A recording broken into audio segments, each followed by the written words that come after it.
Muito bem, voltamos com nossa Economia e Desenvolvimento. Nardon Inácio, auditores e consultores, há 48 anos, gerando resultados e credibilidade para os seus clientes.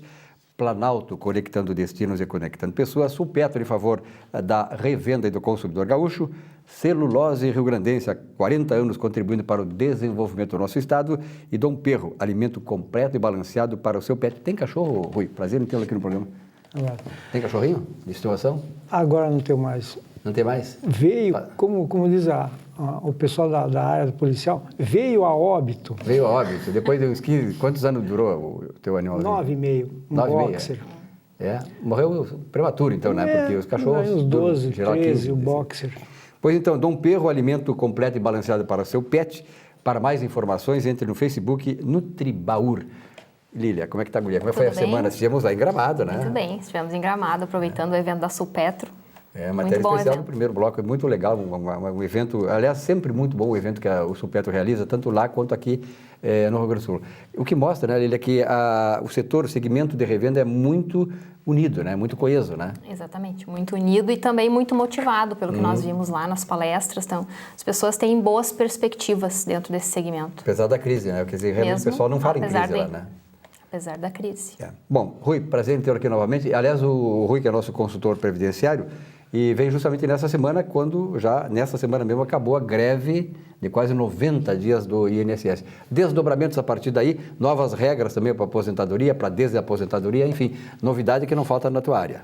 Coincidência ou não, Silvio, ontem à noite o Congresso votou de surpresa o fator 85-95, porque se supunha que nem havia quórum, né? Mas raspando foi aprovado. Então, esse dito fator 85-95, ele veio embutido com uma pequena ressalva que não havia antes.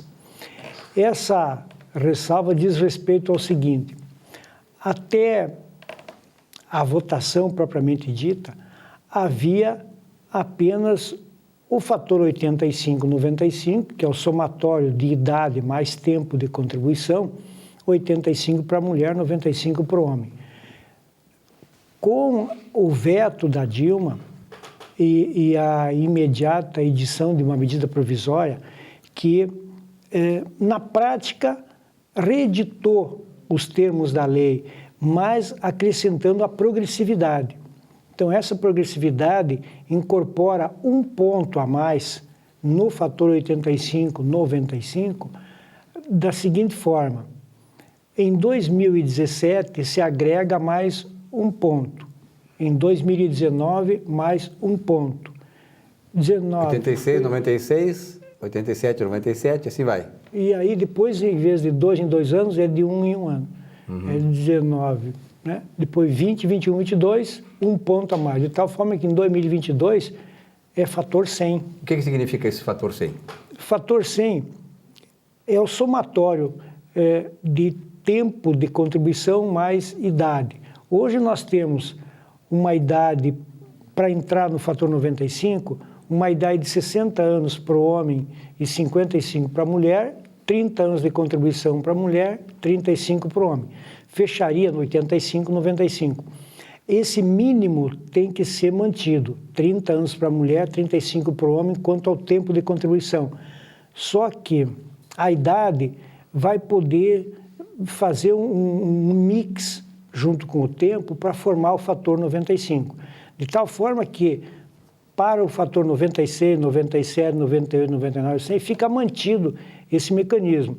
Ou seja, 35 anos no mínimo de tempo de contribuição, com 65 de idade, fator 100. Né?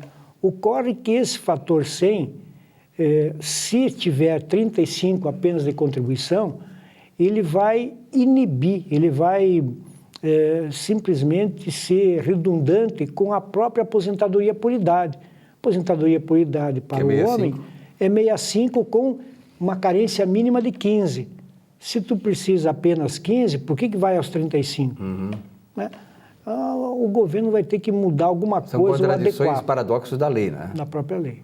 Então, hoje prevalece a medida provisória da Dilma, fator 85/95, né, com a progressividade. Mas é sempre uma lei, claro que ela para começar a vigorar em termos assim concretos, ela precisa da sua regulamentação. Essas questões todas assim que tu está mais ou menos colocando, de que de certa maneira trazem um contraditório, paradoxo na lei, elas podem ser esclarecidas e clareadas dentro da regulamentação? Hoje, Silvio, essa aprovação é apenas da Câmara. Ela tem que ainda passar pelo Senado. E depois é a sanção presidencial. E depois a sanção presidencial. Bom, uma vez editada a lei, tem que obrigatoriamente sair um decreto regulamentador, né, que se chama regulamento. O regulamento da lei, ele tem que se produzir porque o próprio INSS não se baseia na lei. Ele utiliza o regulamento para poder embasar suas decisões. Agora, se vai trazer alguma mexida sensível, nós não temos ainda bem claro isso, bem definido, o que poderá mudar. A intenção do governo é dificultar ao máximo e a intenção do Congresso pelo menos que se viu até agora na Câmara, é facilitar. Vai haver, com certeza, uma briga muito grande no Senado, porque não se sabe qual será o voto da oposição. Há que se convir que esse fator previdenciário foi criado no governo Fernando Henrique. Como será o voto do PSDB? Muito criticado, aliás, barbaramente criticado, com aqueles que estão hoje no governo, que estão defendendo. Então, essa é a política que se faz no Brasil, né? Aí. Eu me lembro que o Lula ia para as redes de televisão e tal, para criticar que era uma barbaridade que faziam com os aposentados. O Paulo Paim, onde é que está o doutor Paulo Paim, deputado Paulo Paim, senador Paulo Paim? Tá? Então, se criou toda essa coisa contra, como se fosse, né, como esse partido mesmo fez com o Plano Real, que foi o melhor plano econômico que se fez no país, tanto é que ele está... Só agora está começando a vazar por causa, não é por causa do Fernando Henrique, por causa do PSDB, porque seja o que for, por quem criou, mas por quem era contra o Plano Real e que pegou um governo, graças a Deus, com o Plano Real e pôde fazer aquilo que o Lula fez, e algumas coisas de boas, claro que ele fez, questão de assistência, um pouco de assistencialismo era necessário, né? Enfim, mas essas coisas a gente tem que dizer, quer dizer, o PT era completamente contrário a determinação do Fernando Henrique naquela época de impor o fator previdenciário. E agora é a favor, defende com unhas e dentes. Com unhas e dentes. E Rui, para quem está com o processo em andamento, como é que fica o trâmite com todas essas alterações? Agora nós temos a seguinte situação. A partir da edição da lei, né, durante a vigência até agora, quem tem a data de início do benefício situada nesse interim vai ser, digamos, protegido pelo direito adquirido. Né? Fica encampado, então, esse lapso de tempo pela vigência da lei. No momento em que a Dilma veta, né, essa lei e edita uma medida provisória e durante esse tempo, simultaneamente, se tem o mesmo dispositivo, pelo menos até 2017 não há risco nenhum. Prevalece o fator 85/95. Só em 17 que ele entra, né, 86/96. Então, não há nenhum risco para quem tem o início da sua aposentadoria definido, né, a data inicial, a partir da edição da lei para cá. Não há nenhum risco. Só em 2017 vai correr risco novamente. E também se alguma pessoa... existem muitos casos. Pessoas que entraram com pedido de aposentadoria. Né? O processo está tramitando lá com data de início do ano passado, comecinho desse ano, ou seja, fora do período de vigência da lei, encampado pela proteção da lei ou da medida provisória.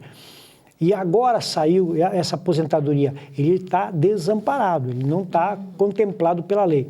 O correto é desistir dessa aposentadoria e pedir para que a própria Previdência faça, então, uma reafirmação, ou seja, corrija a data inicial para que ela vá até a data do início da lei. Então, não perde do início da lei, não perde esses valores atrasados até hoje, por exemplo. Né? Se desistir hoje e pedir uma nova, a nova vai valer a partir do momento que pede, né, do novo requerimento. Mas existe um instituto que se chama reafirmação. Você tem uma aposentadoria requerida, não recebeu ela ainda, ela foi apenas despachada, né? Saiu agora. Olha, saiu desde dezembro do ano passado. Eu quero modificar. Então, eu altero, eu faço através de um pedido de reafirmação, eu altero aquela data de dezembro até o início da lei, e aí eu recebo os atrasados desde a lei e dentro do fator 85,95. Essa é a melhor alternativa. E com certeza fazer contato com o Rui, porque ele é um ótimo intermediário para ajudar. Quem está querendo, de repente, vai querendo entrar com o processo, para saber se vale a pena agora, espera um pouco, enfim, essas coisas todas. Mas também dentro desse pacote da Previdência Social, saiu a questão da desaposentadoria. Resumidamente, qual foi a tua avaliação em relação ao que saiu na imprensa aí que o governo liberou? Certo. A desaposentação, ela foi aprovada ontem com uma ressalva, né, que não havia antes. Essa ressalva diz respeito a pré-requisito. Esse pré-requisito para desaposentação é uma carência de 5 anos. Então, tem que contribuir com mais 5 anos. Depois do ato da aposentadoria, há necessidade de 5 anos para que se consiga a reaposentação. Se trabalhou só 4 anos, parou e hoje decorreu 5 ou 6, não vale. Tem que contribuir seguidos. Mais 1 ano para fechar os 5 de contribuição, não de tempo decorrido. Há que ter... E também tem uma coisa muito importante, Silvio. Esses 5 anos tem que haver contribuição nesse período em valor igual ou superior ao que havia anteriormente. Normalmente é isso. Por quê? Porque senão a pessoa tem direito à reaposentação, mas o novo benefício fica com valor menor. Menor, claro. Né? Aí ele ganha... Só teria lógica se ele fizer mais ele ganha pelas vantagens da lei atual, né? Pelo acréscimo da idade, pelo acréscimo do tempo, mas o período básico de cálculo, aqueles salários que foram utilizados na composição, na estrutura do cálculo, pode refletir num valor menor do que estava recebendo. Então tem que fazer uma análise prévia antes de definir, antes de pedir. Tá certo. Bom, o Rui está toda a semana aqui, eu acho importante a semana que vem. Se você tiver dúvidas, qual é o e-mail que nós postamos no teu caso aí, Rui? rwsimon@cepovo.net. Porque, na verdade, nós vimos aí na imprensa outro dia que o Brasil tem hoje, se não me engano, 12 milhões de aposentados, é isso? 30 e tantos. Então nós vamos ter daqui a 30 anos, aí, mais ou menos, quase metade da população, um pouco mais de idosos, né, e aposentados. Então, realmente essa categoria, esse pessoal todo aí precisa dessas informações para poder, né, ter uma esperança melhor, num futuro melhor, né, se é que possível tem neste país aqui. Vamos acreditar. Vamos acreditar. Rui, um abraço. Até a próxima. Até a próxima. Um rápido intervalo e já voltamos.